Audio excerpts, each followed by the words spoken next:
The stage was set in Austin, but no one expected fireworks until Elon Musk stepped up and shattered expectations. The crowd had gathered for a typical tech showcase, robot arms waving, startups with names like Xenix and Voltrion, and espresso-fueled panels on productivity stacks.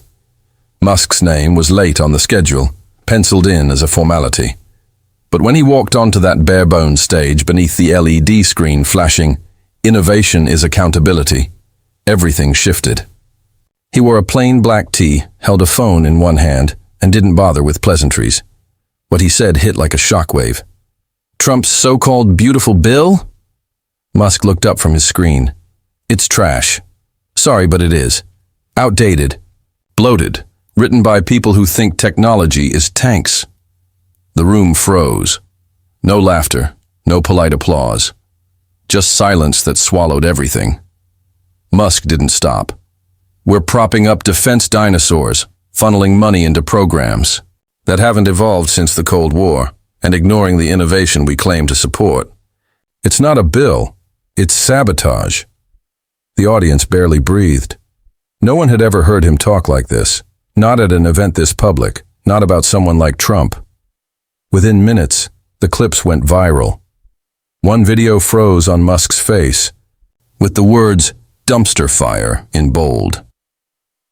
Another cut to headlines showing funding for fossil fuels and failed defense projects. A third played his statement on loop. "It's reckless." Conservative influencers called him a traitor. Trump loyalists scrambled. Musk, they said, was selling out to the woke machine. But behind the noise, something else moved. Quick, deliberate, and quiet. Jasmine Crockett didn't say anything. At least not immediately. But just hours after Musk's speech, she retweeted the video with 4 words. "Even Elon sees it." No punctuation, no follow-up. Nothing more. Yet it was enough. Her supporters caught it instantly. Journalists started pulling her past statements. 2 weeks earlier, she'd interrogated a Trump-era contractor over pandemic relief abuse. The clip resurfaced. "You pocketed $18 million to deliver expired PPE to Arkansas. Explain how that's logistics." The Musk retweet gave it new weight. And now, paired with Elon's fury, it didn't look like coincidence. It looked like convergence. Fox News called it a tech-left conspiracy. Bannon labeled Crockett a puppet. The Federalist accused her of laundering Silicon Valley influence. And yet, as the backlash intensified, neither Musk nor Crockett responded. No statements, no tweets, only more speculation. Then came the image. Musk, silent, liking Crockett's tweet. A digital nod that echoed louder than any speech. That night, things changed. Screens lit up with speculation. Was this coordinated? Was there a plan? Reporters noted that Crockett had displayed documents during a recent hearing. Viewers with sharp eyes zoomed in. Orion Strategic Technologies, a defense firm with ties to Trump. The same company Musk had sued. The connection, once blurred, was coming into focus. A tech mogul and a Congresswoman, neither confirming anything, but somehow moving in sync. By morning, the country was buzzing. A black SUV pulled up to the Capitol. Inside was one of Musk's legal advisors holding a slim file. He wasn't scheduled. He didn't speak. But hours later, Crockett's calendar changed. Closed-door meetings, no press access. Then, a staffer handed her an envelope labeled "Unverified Source." She flipped through it. Military contractors, signatures, numbers that didn't add up. "Let's verify everything," she said. No leaks, no grandstanding, just methodical pressure. Musk disappeared from the spotlight. No tweets, no live streams, just stillness. And in politics, silence isn't absence, it's momentum. The internet boiled. Hashtags like #Crockett and Musk and Elon leaks trended. TikToks exploded, memes flooded in. And then came the second wave. 2 company names reappeared, Rokan Felton and Altairn Holdings. Both had deep ties to the Trump administration. Neither had faced scrutiny, until now. By noon, journalists confirmed House Oversight had received new documents. No names, no sources, just a blinking arrow pointing toward Crockett and Musk. Trump hadn't spoken yet, but when he did, the world would feel it. At exactly 7 a.m. the next day, the hammer dropped. On Truth Social, Trump roared, "Elon Musk is a fake genius, and Jasmine Crockett is a disgrace to Congress." No filters, no citations, just rage, and it tore across the web. CNN analyzed the tone. Fox News mobilized a war panel. MSNBC called it desperation. The floodgates had opened, and then came Trump's second post. "I know what Elon did during 2020. If he wants to play games, we can talk about his deals and Fauci." Vague, menacing, dangerous.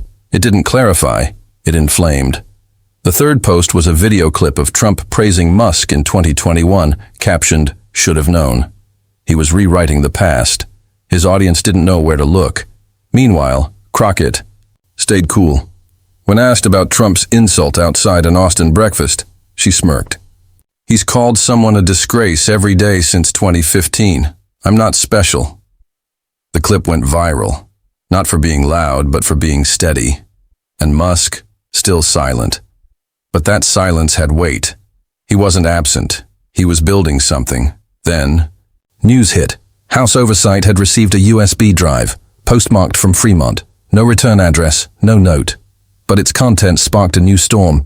Invoices without delivery, PPE never shipped, firms paid millions to do nothing. It all traced back to Trump's pandemic policy. The implications were damning. The next morning, Crockett appeared live on The Journal Report. No press team, no grand theatrics, just her and a microphone. "I'm not here to protect billionaires," she said. "I'm here to protect taxpayers." Asked if she coordinated with Musk, she shook her head. "No meetings, no strategy. But I won't ignore truth just because of who says it." That night, Musk posted a cryptic image, an old filing cabinet, slightly open. No words.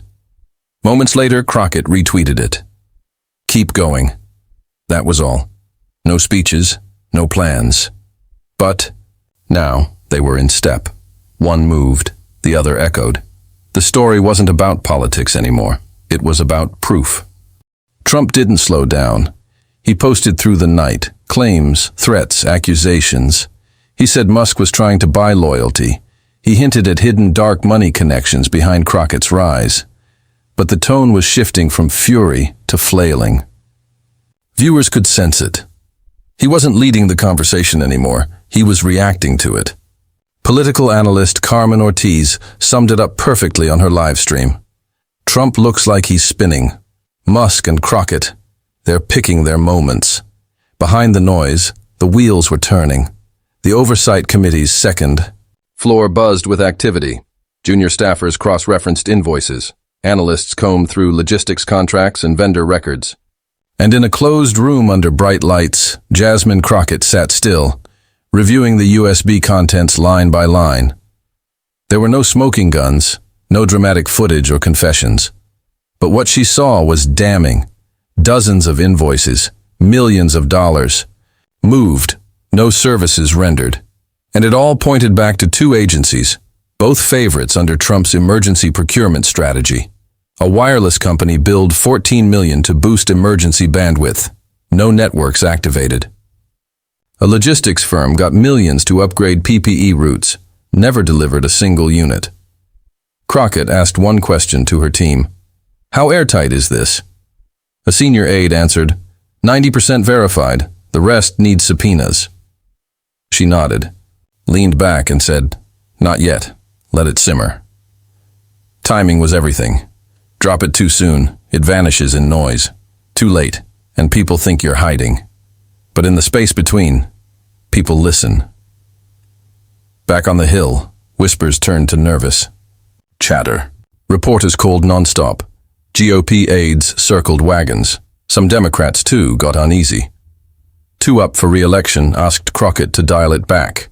One even said this could look like a political stunt in an election year. She nodded politely, thanked them, and walked out. Then she made a call. "Elon," she said, leaving a voicemail. "It's getting hot. If you've got more, now's the time." No frills, just a line drawn in the sand. Later that night, a quiet source confirmed it to the Washington Post. More documents existed. Whether they'd be shared depended on how nasty things got. The quote led the morning news cycle. By noon, rumors swirled of private donor lists, internal memos, and unreported agency communications. Nothing confirmed, but the scent of more was enough. On the right, the attacks grew, sharper but more fractured. Pro-Trump influencers started turning on each other. One even tweeted, "If this is a hit, what's our counter?" No one had an answer. Because while their side panicked, Musk and Crockett hadn't held a single press conference. They'd let the documents and silence do the talking. And now, focus had shifted. It wasn't about Musk's unpredictability or Crockett's fire. It was about what they'd uncovered. People were asking different questions now, not who's aligned with who, but who spent what, and where did it go. Then the public kicked in. Reddit threads dissected old spending reports. TikTok exploded with explainers showing how pandemic relief funds looped through shell firms. Some videos were spot on. Others missed the mark. But that didn't matter. People were searching again, not screaming, searching. And that was new. The chaos of American politics had numbed the country. But this had people curious again. Within days, consequences landed. 2 officials from a pandemic spending board resigned without explanation. A senator canceled a major fundraiser tied to one of the exposed vendors. On both sides of the aisle, whispers turned to meetings. 16 representatives, 8 from each party, signed a request for a full hearing on pandemic spending. Crockett's name wasn't on it, but no one doubted who had made it happen. Trump posted again. Just one sentence this time. "The deep state is deeper than we thought." No context, no names. It barely moved the needle. People weren't looking at him anymore. They were looking at receipts, contracts, data, and Crockett and Musk weren't even speaking anymore. They didn't need to. The questions had taken on a life of their own. The internet was alive. Not with memes this time, but spreadsheets, screenshots of federal records, archived invoices, old briefings, in barbershops in Kansas, cafes in Seattle, rural churches in Mississippi. People were talking about where the money went, not politics, not party lines. Just facts, just misuse. And Musk and Crockett? They let it build. Then came the shift. Crockett walked through the Capitol's main entrance, the one where cameras always wait. No notes, no PR team, just a mic. "I don't care if you're Elon Musk or John Doe from Wichita Falls," she said. "If you've got evidence of waste, I'll look at it. If it checks out, I'll act on it. Doesn't matter who's mad about that." A reporter shouted, "Are you working with Musk?" She paused. "I'm working with the truth. He just happens to be one of the people holding some of it." That line cracked something open. Her critics spun it. Her supporters embraced it. But everyone heard it. An hour later, Musk posted a thread. No memes. No riddles, just words. "I never wanted to be in politics. But I know a scam when I see one. We handed billions to people with no intention of doing the job. If speaking up helps fix it, so be it." He attached 2 redacted emails, one discussing preferred delivery optics, another referencing donor satisfaction targets. The names were hidden, but the intent wasn't. Crockett didn't respond. She didn't need to. The story was shifting again. Not because of what they said, but because of how people responded. Redditors dug deeper. Teachers used the emails as civics class materials. Seniors in retirement homes debated them over breakfast. The public was driving the narrative now. The silence of Crockett and Musk wasn't passive. It was strategic. Inside Washington, the cracks widened. More resignations, more no comments. One moderate Republican even asked Crockett for a private briefing. She didn't say yes, but she didn't say no either. That afternoon, Musk's office confirmed a second document set had been transmitted. Unverified, possibly explosive, but undeniably real. And that's when the story passed a point of no return. It wasn't just left versus right anymore. It wasn't even about Trump. It was about systems, accountability. People wanted to know why their clinics had no masks, why the money never showed, why the records didn't match. It was bigger than two names now, but those two names had unlocked it. By Friday, the headlines grew quieter, but the tension thickened. Musk and Crockett hadn't posted in over a day, and still the world watched. It wasn't spectacle anymore. It was reflection. People were asking harder questions of their leaders, their media, even themselves. Was this the moment where truth broke through the noise? In New Mexico, a student reporter asked Crockett why she thought the story exploded. She thought for a second. Because people are tired of being told what to think. They want to see it themselves. Later that night, Musk appeared at a Tesla event. When asked if he regretted speaking up, he said simply, "Nope. Some things are worth the headache." And maybe that's all this was. Two flawed, complicated people doing something rare, telling the truth. No heroes, no perfection, just nerve. Maybe it wasn't about politics. Maybe it was about responsibility, and in a country choking on performance, that honesty was a kind of revolution.